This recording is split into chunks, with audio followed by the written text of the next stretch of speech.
The first season of Good Omens, which Gaiman wrote in its entirety for 2019, deviates significantly from the original source material written by Pratchett, the prolific author of the immortal Discworld series of fantasy novels, and Gaiman, The Sandman, American Gods, etc. It was planned to be a short-run series at the time.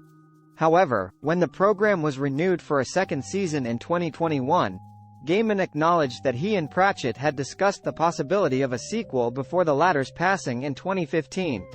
The sequel was planned by Terry Pratchett and me while we lay in bed in a Seattle hotel room during a World Fantasy Convention, which was 31 years ago, according to Gaiman's statement in Amazon's announcement of the renewal. I was able to borrow a few scenes from the follow-up in Good Omens. That's where our angels came from. Terry isn't here anymore, but when he was, we discussed what we intended to do with Good Omens, and where the plot developed after that.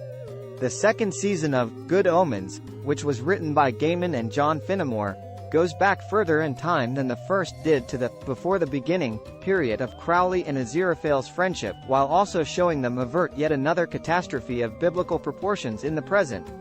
The two spend the entire 6-episode season trying to figure out why the Archangel Gabriel, John Hamm, wakes up at Aziraphale's bookshop in London with amnesia while keeping him hidden from heaven and hell in order to avoid more issues with their old employers, having been expelled in Season 1.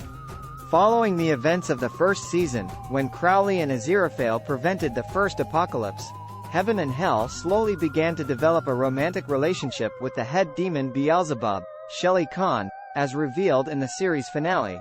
Because of their shared decision not to pursue a second apocalypse, they fell in love.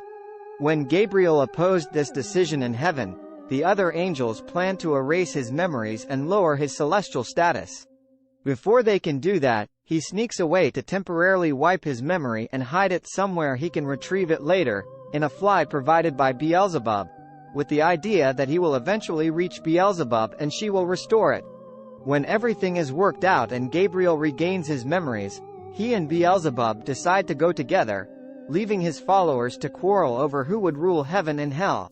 Crowley is being lectured by Maggie Service, and Nina Sosanya, two adjacent shopkeepers who Crowley and Aziraphale have been trying to set up during the entire season, while Aziraphale is being offered the job by angelic authority the Metatron. They advise him to cease denying the underlying emotional sentiments he has for Aziraphale after watching the entire, incredibly passionate love story between Gabriel and Beelzebub. Just as Crowley is about to do that and confess his desire for him, and for him and Aziraphale to be us, and go away together, Aziraphale tells him he wants to accept the job managing heaven and bring Crowley up, restoring him to the angel he was long ago, before he was a demon, to join him. Crowley interrupts to let Aziraphale know how he feels about him. He is horrified that Aziraphale would desire anything to do with heaven after all the suffering they have witnessed and experienced themselves, at heaven and hell's Armageddon-obsessed hands. Aziraphale is visibly moved, but he also expresses great reluctance to give up heaven and insists he wants to return, and he wants Crowley to join him. Crowley, crushed, attempts to convince Aziraphale to change his mind after the angel decides to side with heaven over the demon. The encounter has clearly rattled Aziraphale, who says to Crowley, "I forgive you," as the two of them part ways. As of right now, it is unknown whether Gaiman and Amazon intend to produce a third season of Good Omens.